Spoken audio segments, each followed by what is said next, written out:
दुनिया की ताकत एक तरफ है, तो इस सविता का ये जो तंत्र साधना है वो एक तरफ हो जाती है। क्यों? इसके अंदर में वो सारी सविता की शक्ति है जो आप अपने एक छोटे से लघु उपासना में आप कर सकते हैं। बस ये है कि आप अपने गंदगी को हटाना है, आपको गंदगी से भरना नहीं है। मित्रों, आप करके देखना, मज़ा आएगा जीवन में। जितना बन सके आप 15 मिनट का कोशिश करोगे तो 5 मिनट, 1 मिनट, 2 मिनट बनेगा।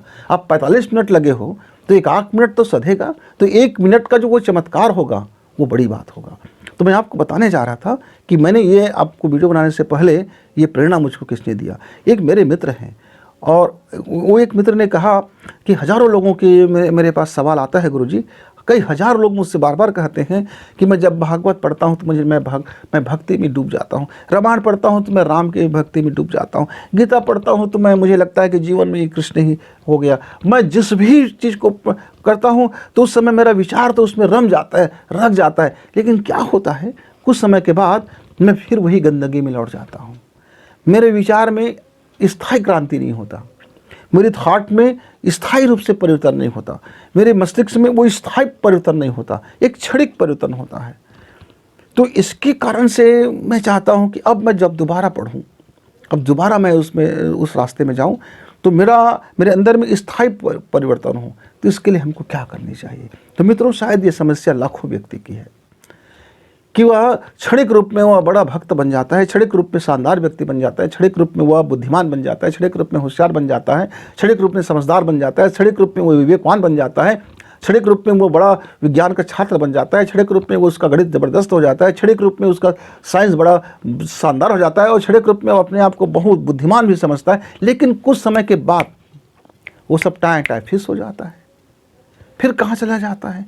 तो उसका एक ही दोष है मित्र, प्राकृतिक दोष, कि जो भी आप उस समय सुनते हैं, श्रवण करते हैं, उस समय आपकी ऊर्जा आपका साथ नहीं होता, उस समय आपकी नाड़ी आपके साथ नहीं होता, उस समय आपकी तन मात्राएं आपके साथ नहीं होता, उस समय आपकी ग्रंथियां आपके साथ नहीं होता, उस समय आपकी मनोमस्तिष्क का जो अवचेतन मन है वो आपका साथ नहीं होता, उस समय आपकी जो आंतरिक सूक्ष्म शरीर है वो आपके साथ नहीं होता, उस समय आपकी जो कारण शरीर है वो साथ नहीं होता, उस समय जो आपकी कर्म है वो साथ नहीं होता।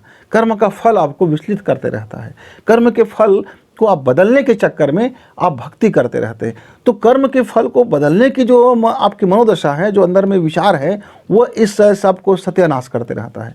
इसलिए कर्म फल बदलने की चेष्टा ना करें, कर्म को नया करने की चेष्टा करें।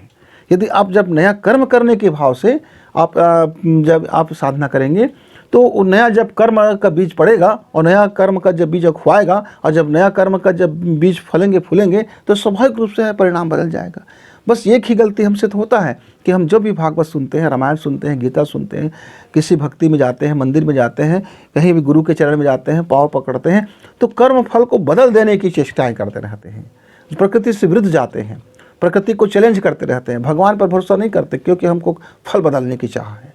और यदि आपको ईश्वर पर भरोसा है तो फल बदलने की चाह त्याग दीजिए, नया कर्म करने की चाह रखो। नया कर्म करने की चाह अंदर में आता है तो हमारी ये सारी ऊर्जाएं हमें साथ देती है। फिर